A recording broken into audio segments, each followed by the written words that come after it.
Welcome to the Leverton on Everything podcast. I'm your host, Leverton, and this is Everything, a daily podcast where I review literally everything in usually under 10 minutes, although the last episode was 20 minutes. You can hear my creaking chair, and you can hear my fizzy vitamin drink.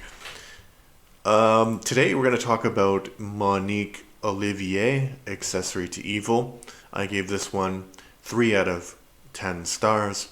My title, Who Bears the Most Responsibility? Culpability is an interesting aspect of the legal system.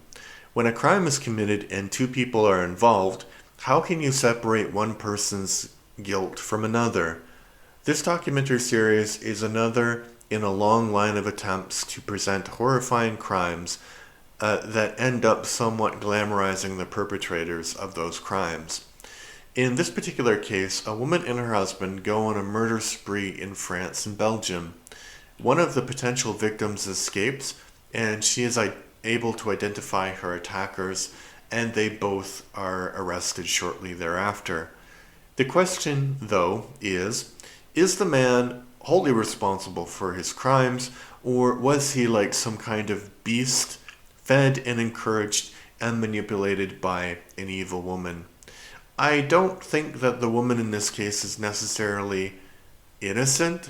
He clearly outlined what he wanted to do in his life, which was horrifying crimes before they ever met, and she was quite okay with that. So that suggests there is a degree of culpability there. However, the whole tone of this series shifts after it is revealed that she took some IQ test and she scored in the top percentage of French people. And her husband took the same IQ test and he was in the bottom percentage of people.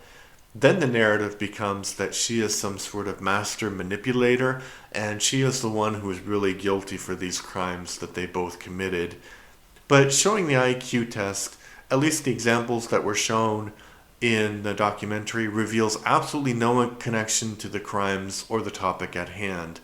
It is possible for someone who is intelligent to be abused and emotionally abused and to be a victim as well.